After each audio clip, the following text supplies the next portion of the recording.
Let me ask you something. Did you know that even things that are lawful, meaning they are not sin on its own, can become sin to us if we indulge in it to the point of dependency?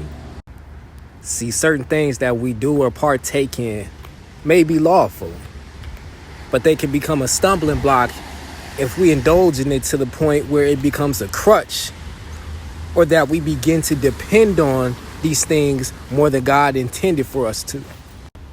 For example, food became a stumbling block to me. Now, I used to deal with stress and anxiety by smoking cigarettes and drinking alcohol, smoking marijuana. And, the Lord delivered me from these things, right?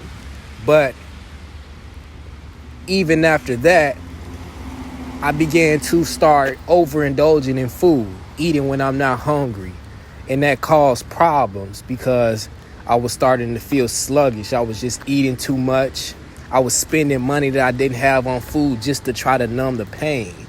It got to the point that I realized I was overindulging in food, and it was not only hurting my relationship with God, but it was hurting my pockets as well as my physical body.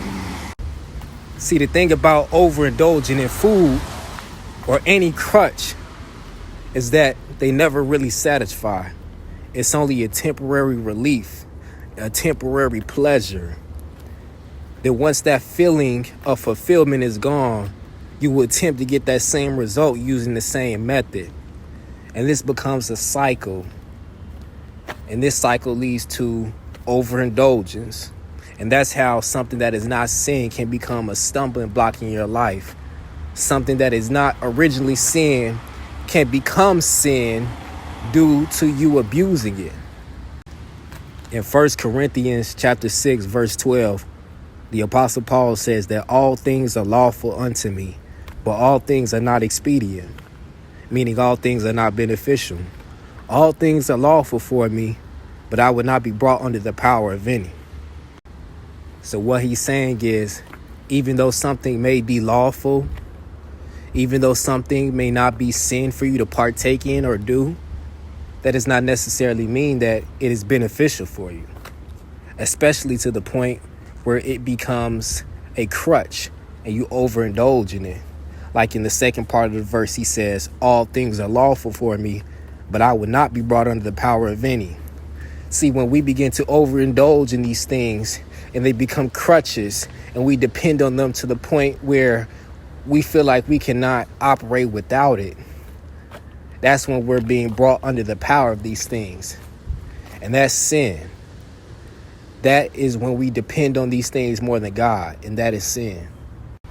See, the idea of overindulging with food is just one example of how something that is not particularly sin can become a stumbling block if we allow it. Other examples can be our phones. We can distract ourselves with our phones and spend too much time on it. Or the video game, we can spend too much time on the game trying to get our mind off things or trying to ease the pain. Even things such as interacting with friends can become a stumbling block if we use that as a tool or as a crutch to avoid dealing with our problems. See, anything, whether it be sin or not, that we use to the point of dependency more than God to address our problems is a stumbling block and needs to be addressed. The only thing that we should lean on to the point of full dependency is God himself. And the way to do that is to talk to him, get in his presence, spend time in the word, and eliminate outside distractions. Now I'm asking you today, be honest with yourself. Is there possibly anything in your life that you are depending on too much? Something that you are using as a crutch to deal with the issues of life that come your way? If so, you need to address this thing or these things and seek God on how to put it on the back burner and put God first, because God is the answer to all our problems.